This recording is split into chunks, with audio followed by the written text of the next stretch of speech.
Hey everyone, I'm Linda Powell. I'm a SAG-AFTRA National Board member, and I'm here along with our Executive Vice President, Ben Whitehair. Welcome back to part 2 of our tax updates for entertainment performers presentation. If you haven't already checked it out, please watch part 1 of this presentation. That covered what's new this year and everything you'll need to file your tax return.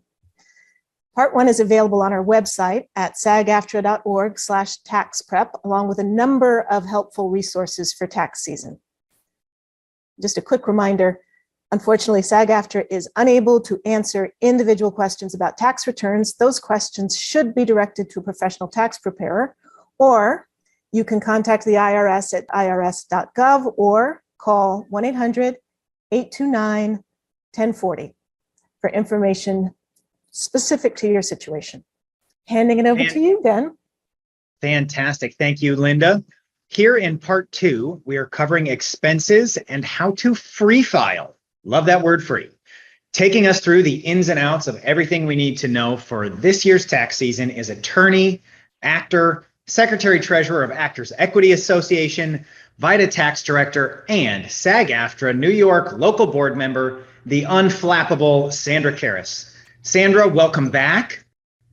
Okay. Thank you, Ben. Thanks so much. And thank you, Linda. It's great to see you guys again. And welcome back, everyone. Part 2, we're going to launch into what do I do? Exactly. Expenses, expenses, expenses. We spend money. Members want to know, what do I do with these? What is deductible? Help us, Sandra.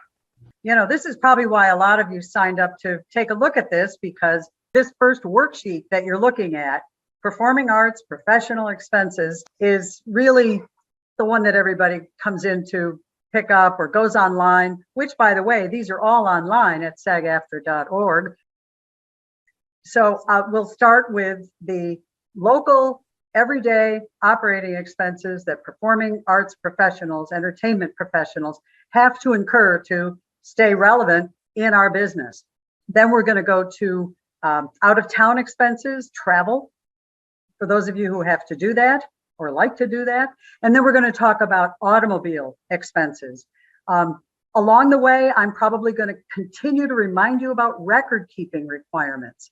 There's nothing more important if you want to reduce your income with your allowable ordinary and necessary business expenses than to keep good records of them. Because if your tax return is examined, you're going to have to produce that substantiation in order to qualify for those expenses. Now, before I go through all of these, you know, Ben asked me, what's deductible? Well, that's a great question. You know, we touched in part 1 about the Performing Artist Tax Parity Act, or PATPA. As I said, we hope very, very soon that when this law becomes enacted, we will be able to deduct on our federal tax returns our employee business expenses again. Right now, federally, we may not deduct those employee business expenses. Why? Because the last Tax Act in 2017 took away that ability from us. But for those of you who have both employee and non-employee income, remember we talked about that 1099 non-employee compensation? For those of us who earn 1099 income, you know, recorded books, we might teach, have a private studio, we sing in a church or a temple, you know, we have all kinds of opportunities. We do modeling, print work, that all comes on 1099. If you're one of those people who has that kind of income, then you may deduct some of your show business expenses against that income on your federal return, even though you can't take the employee expenses on your federal return. So now that I've confused everybody, I'm going to start again and repeat that. What's deductible on your tax returns depends on how you earn your income. If you are an employee and you get W-2 income, and that's pretty much everything we do under union contracts, thank goodness, we love our union W-2s, but those of us in the business also get other kinds of earnings on 1099 forms. people treat us as independent contractors. We might do print work, we might do recorded books, we might have a private studio where we teach, we might do some side gigs where we're performing, perhaps we sing in a synagogue or a church. We have maybe concert tours and dates that we fulfill as an independent contractor. That kind of income is reported on the federal tax return along with your other income, and you may deduct expenses against it to the extent that your expenses apply to that income. And many of them do. Many of these expenses that we're going to talk about today too. So for those who have both kinds of income, mixed earners, I think they're called, then these expenses will apply, or many of them will, on your federal return. Now, there are still some states that allow the old itemized deductions for employees on the state returns, and we'll talk a little bit about which states do that later on. Okay, so let's go through the performing arts professional expenses. I'm going to do this really quickly, and I will say that if it's possible to get a receipt electronically, get one. If you can get one in hard paper form, do that too, old school. You know, it depends on where you're making the purchase and whom you're purchasing it from. But most of us do a lot of online purchasing, and certainly a lot of online payment, and our receipt actually comes online. So don't despair if you don't have a real receipt at the moment. You'll usually get acknowledgement saying what you purchased and how you paid for it. So look for those, and you can start to compile your substantiation for all of these expenses.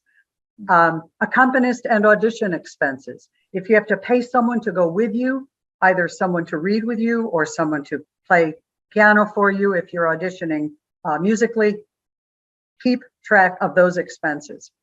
Advertising and publicity. This is a big one. You know, you maintain a website. You update your resumes. You get new headshots. You're in Showfax. You've got your IMDb. You want to pay for that. Actors Access, casting networks, you name it. If it advertises you and you pay for it, get the receipts that you've paid for it. Agents, commissions, and managers' fees, they go without saying, they're tax deductible. Auto expenses we'll get to. Coaching, classes, and lessons, keep track of these. And note on this form, it says no gym memberships, because gym memberships are not deductible. Your equipment expenses, I have a little worksheet down at the bottom here that has you itemize them, because that's the way the taxing authorities would like to see it. They'd like to see each piece of equipment separately stated as to when you purchased it, what it cost, including the sales tax, if any, that you've paid on it, whether or not you use it 100% for business, and make sure that you list all of those. So don't forget, you know, your recording equipment, your computers, maybe a new phone, headphones, you know, everything you're buying for self-tapes. And goodness knows, we all did that over the last 18 months. I got new equipment. We all did. Everybody got new self-tape equipment. So make sure that you keep receipts for all that. Let's go back up to gifts for business. They're limited to $25 per recipient per year, but if you send your agent or your manager or someone or make any kind of a business gift at all, you're limited to the $25 per individual. However, if you send that wine basket to your agent's office, if there's, you know, more than a few people there, take the whole deduction, because there's more than one individual, so you won't have to limit it to $25. Internet or streaming services, again, keep track of them and try and note the percentage of use. Makeup and hair care while you're working. And most people who do background work have to do their own makeup and hair. Keep track of it. And it's a good time to replenish your kit when you get a gig. So you get a job working on something, you're hired to do a theatrical show out of town, or you're hired to do some work on set for a film or a television shoot or a commercial. That's a good time to replenish hair and makeup supplies, because you can relate it to the gig you're doing. Office supplies, stationery, and postage. Some of this stuff doesn't add up to much, but every now and then you have some, so keep those receipts. If you rent studio space or equipment, for those of you who haven't mastered the self-tape, I'm not sure I ever will, but you know, they go into studios, they rent them, they rent the camera equipment, the ring lights, everybody, they bring in their reader friend, and that expense would be tax deductible. The repairs and maintenance of your equipment, if you play musical instruments, if you pay for warranty contracts on any of the business equipment you have, make sure that you don't lose those receipts either. Research and miscellaneous supplies. Are you buying books, scripts, DVDs, you know, iTunes? Are you paying for apps to keep up with the business? A lot of that stuff you tend to forget about. Keep track of it, put it in here.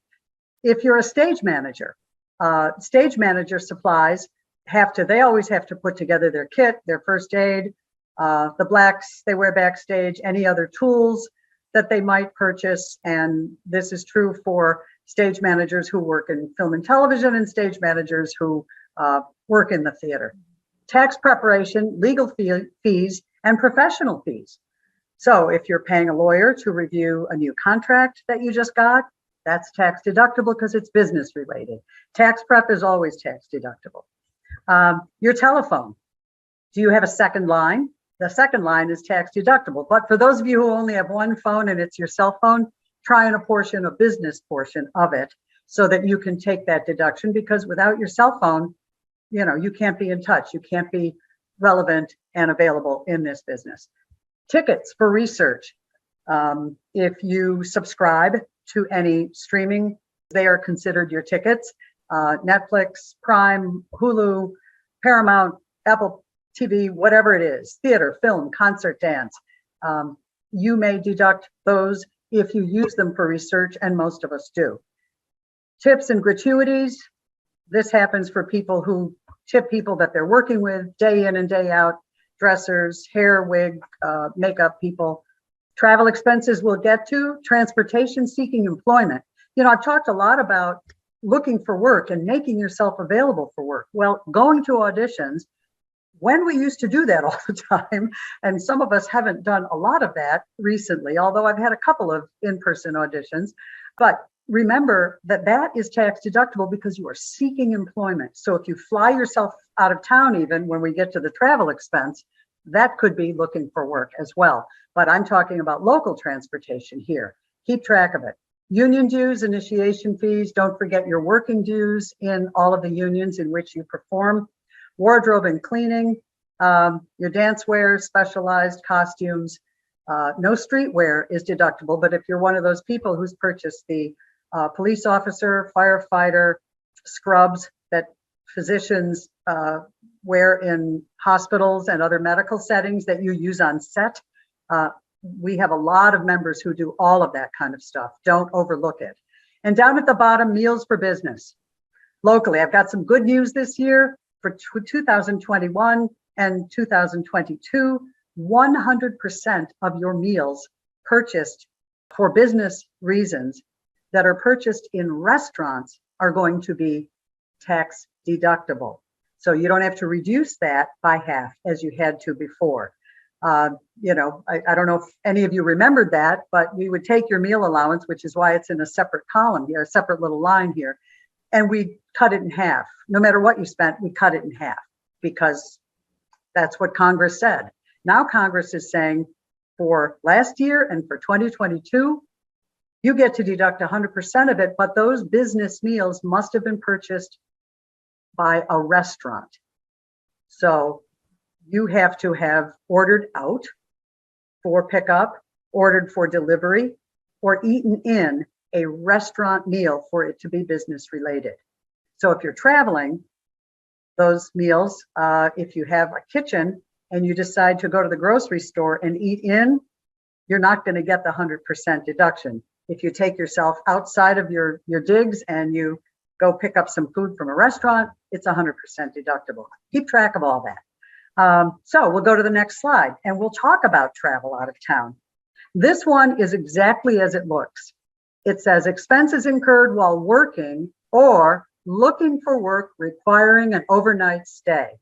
The form we just looked at was expenses you incur when you're in town, not requiring any overnight stay away.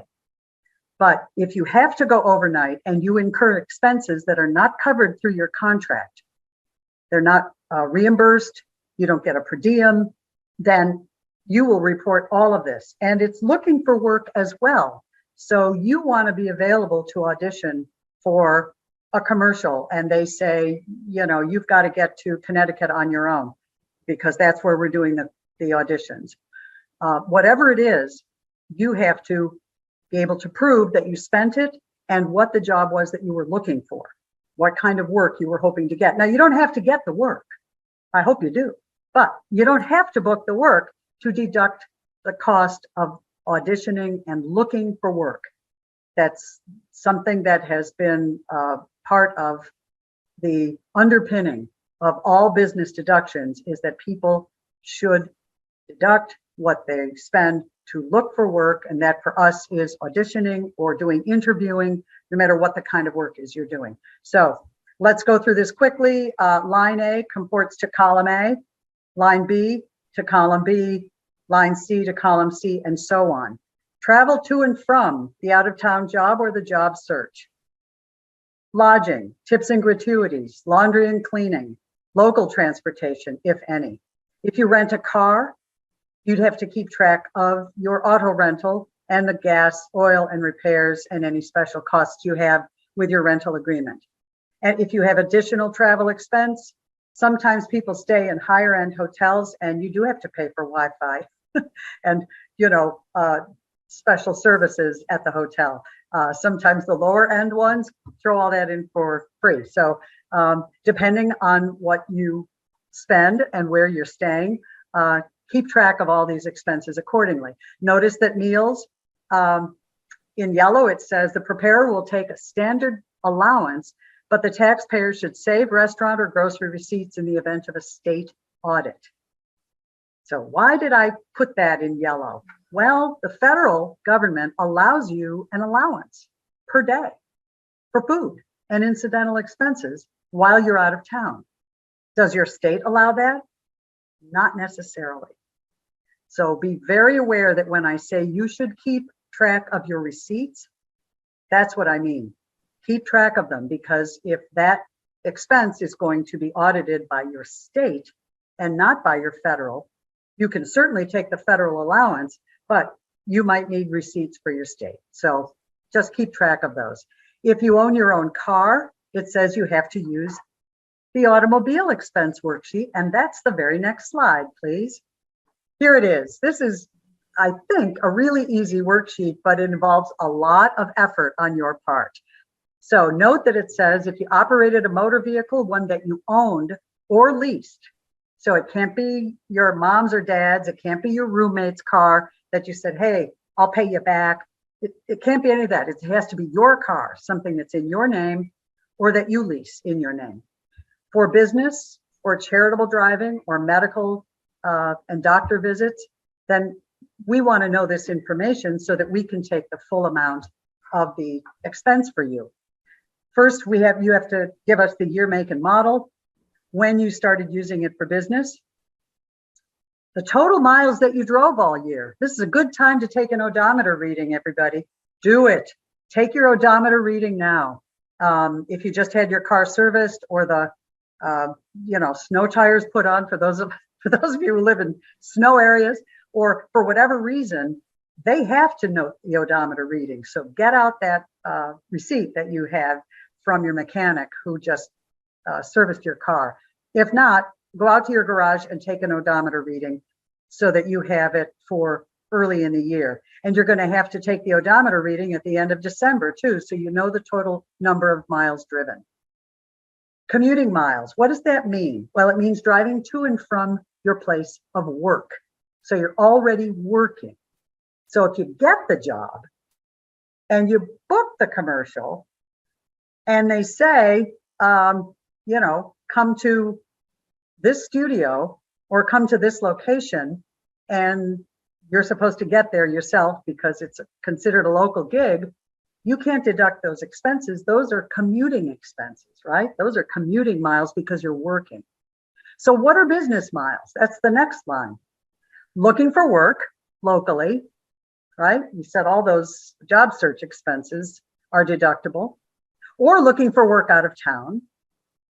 Working out of town overnight. Yes, if you are overnight somewhere and you have the gig and you have your car and transportation is not provided or not enough of it is provided and you have to have your own car there. What if your car is the car that's being used on set? We see that a lot. So working out of town overnight, driving between two jobs on the same day. Now that's something that's in the Internal Revenue Code that most of us don't ever qualify for, but it could happen. It could happen that you have a day job of some kind because you just wanted to pick up some extra money. And from there you go to, another job at night. If you do that and it's business related, you can deduct those. I mean, and it always is business related if you're working. You can deduct the mileage between two jobs on the same day. What if you're going to a class or you're going to take some more continuing education for yourself, or you're going to do research? You want to research a location, you want to research a style in a play you're auditioning for. You want to go to the library and you want to do some research about some period that you're auditioning for. That is also tax deductible because it furthers your opportunity to make money. If enhancement of your revenue is the goal of this driving, then that's also mileage that's considered business miles. So now that I've confused everyone, I'm going to repeat that. Business miles is looking for work, both at home and out of town. Business miles is also if you have your car out of town, if you're overnight on a gig. Or several weeks on a gig, or however long it takes, but you have to be out of town at least one overnight. Driving between two jobs on the same day, going to a class or a course, or doing research. Those are what constitute business miles under the code. And the IRS and Congress accept this, as do most of your states. Now, I've got these other lines that you can fill in because you might get a deduction for them. I don't know, but we ask about them because they are potentially tax deductible. Do you do a lot of charitable work? If you do and you drive there, note your charitable miles.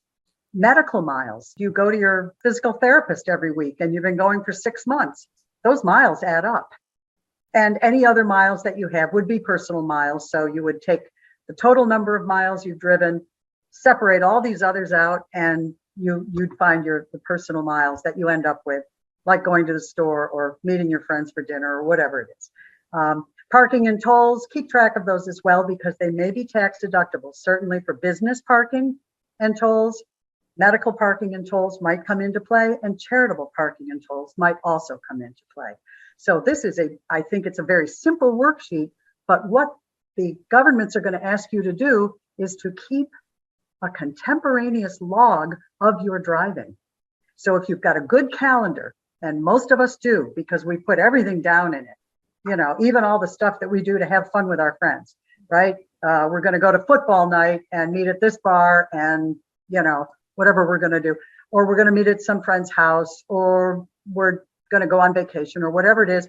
All that's in our calendar along with all of our auditions, with all of our classes, with all of the important events that we have to keep track of.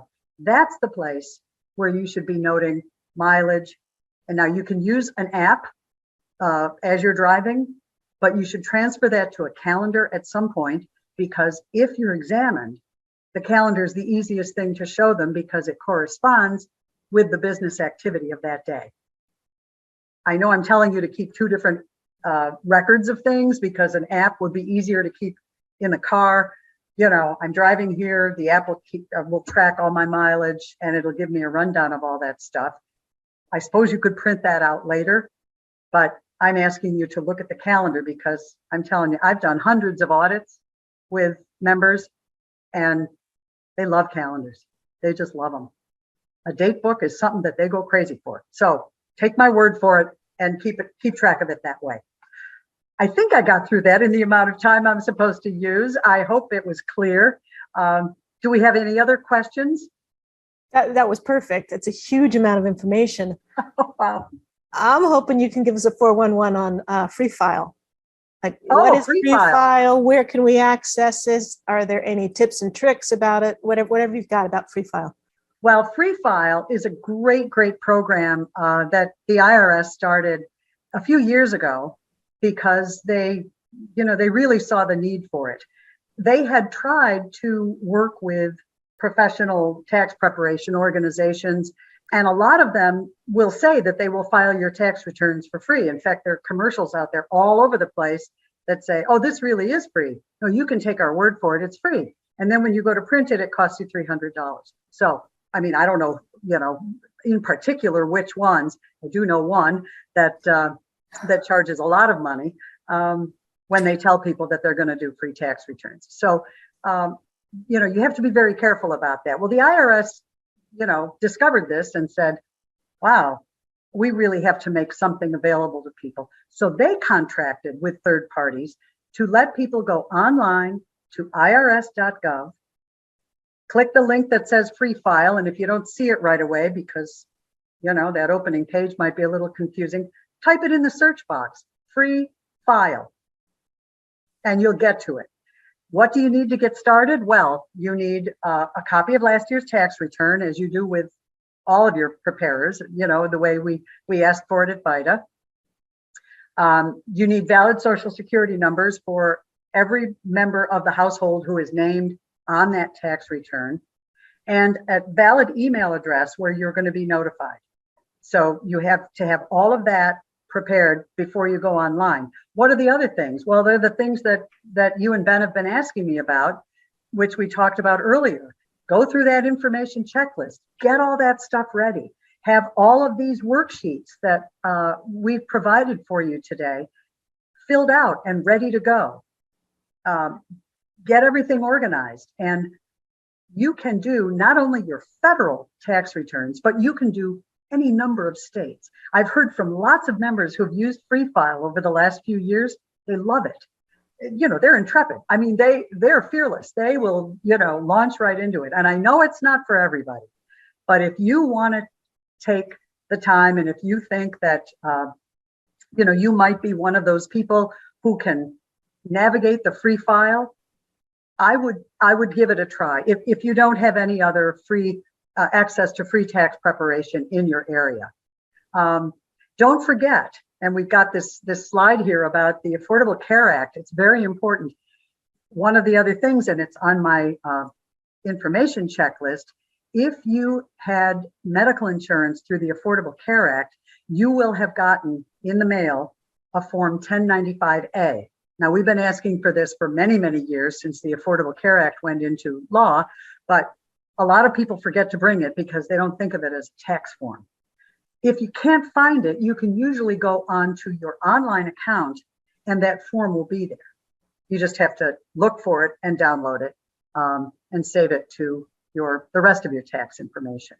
And when you have that, your preparer will also prepare Form 8962 to calculate your premium tax credit. So you won't have to worry about 8962, but your preparer will. Those two forms go together, and we have to make sure that you understand that that's another part of it, of getting prepared if you're going to do your own tax returns online. But I love Free File. So far, it's been working out very, very well for people. Well, this slide shows us to get free IRS help with taxes filing electronically. As I said, go to irs.gov, the Free File component, verify your identity by using your 2020 AGI. That means adjusted gross income, or if you have one, your 2020 personal ID PIN. And those of you who obtained those know what they are. So most of you can just look at your 2020 tax return, and there's a place on the front of the 1040 that says adjusted gross income. It's where all the income adds up to. That's the number you're going to need. That's the AGI, adjusted gross income. If you don't have that, you can get a transcript from the IRS.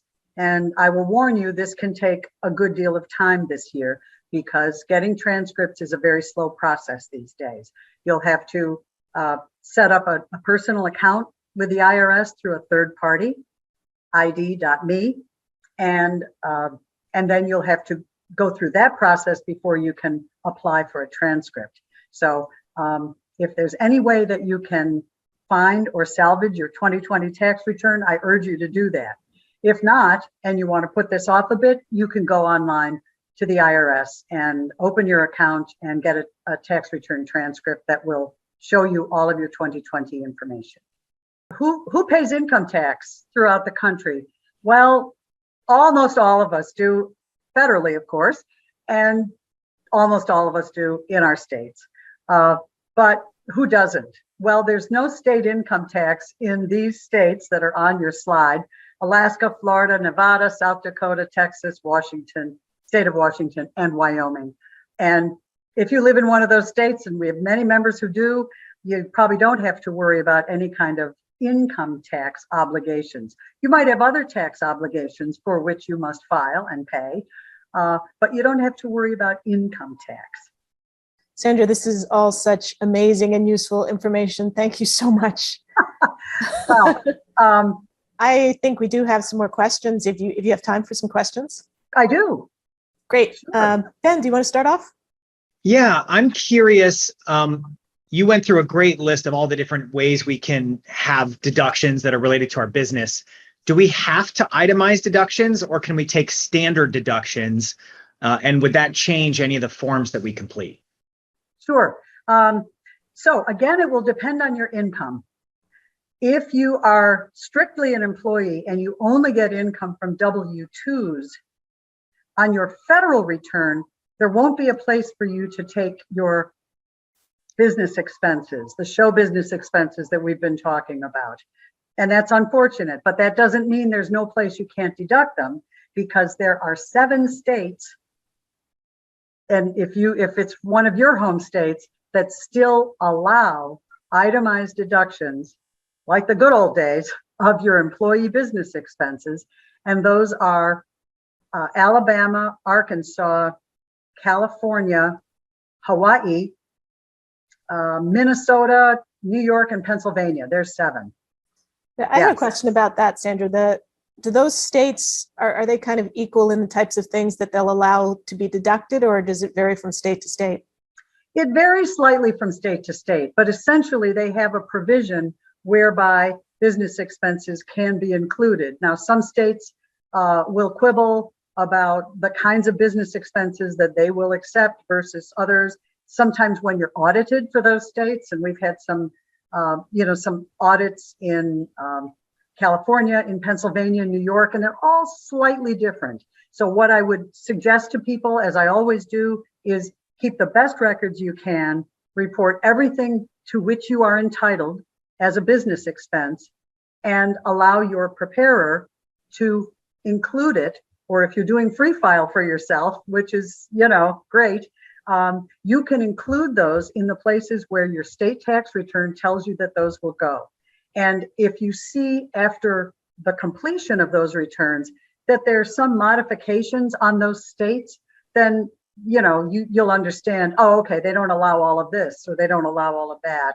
It's worth keeping track of all of your expenses, because if you're in Alabama, Arkansas, Minnesota, New York, Pennsylvania, Hawaii, or California, you can get the benefit of having kept track of all those business expenses.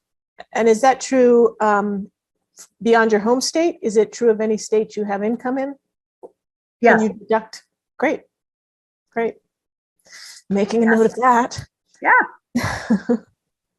The out-of-town expenses that you mentioned, can you use those for 1099 work as well as W-2 work, or is it exclusive? Depending on how you earn your money, and you just mentioned 1099, some or maybe even all of these expenses could possibly be deductible. What you have to do is look at the expense and consider, was this related to my print work? Was this related to my recorded books? Was this related to my teaching gig? Was this related to my singing gig? Whatever it was that you had the 1099s for, my self-contained act that I book out on my own, right? Many of them will be certainly looking for work is something that we all do, and we don't know where we're going to get the work. We just put ourselves out there and we hope that, the good vibes come back our way. And sometimes we don't know where it's going to be, whether it's going to be in, live theater, if it's going to be in, recorded books. We don't know if it's going to be in a film or a commercial, whatever it is, a webcast,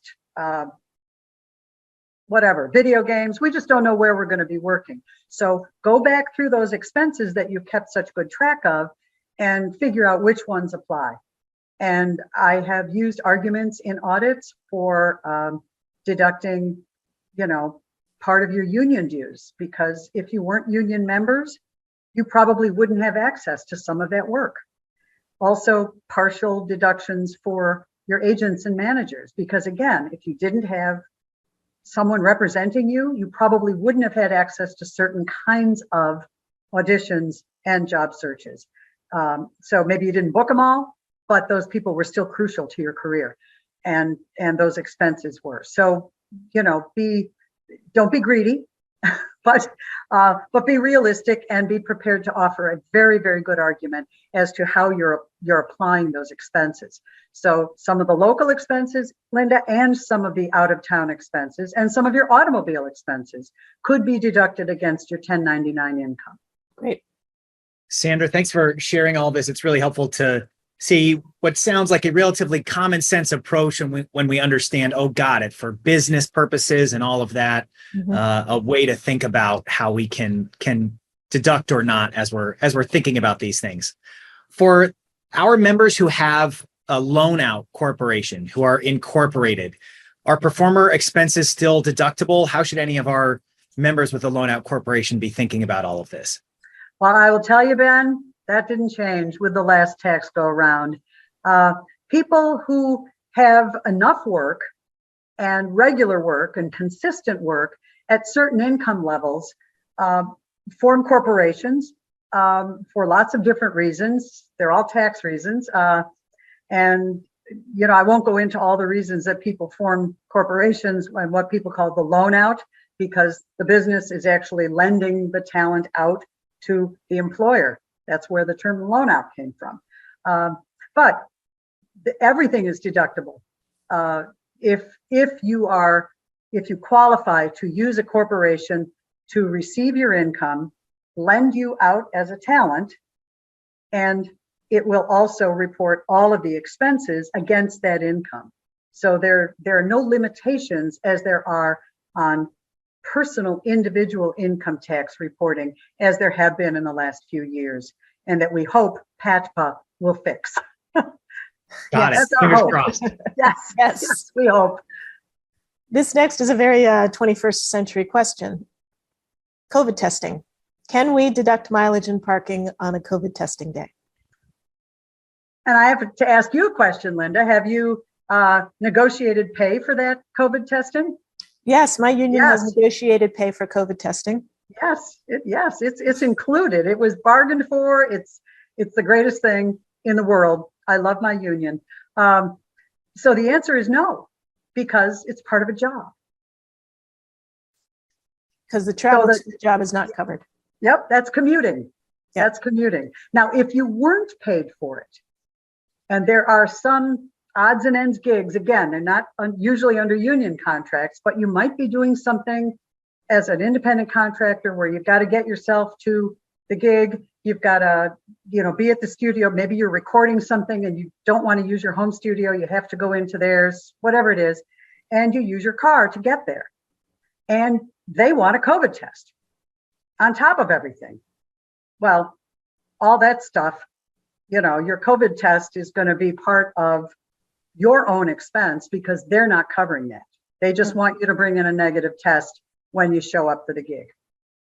So is the mileage to the gig deductible? No, because you're going to work. But is the mileage to that 1099 COVID test that they're not paying for deductible? Yes, ma'am. And the test. Right. Well, I'll take the payment for the test. Thank you very much. Yes. Much appreciated, SAG-AFTRA. Thank you, SAG-AFTRA. Yes. How does someone file if they have earnings in more than one state? They will file with every state that in which they have earned enough money to qualify to file in that state, or if they've had money withheld from that state and they want to see if they can get a refund. So how they do it is through the tax program that their preparer is using, or that they can use in free file at the IRS.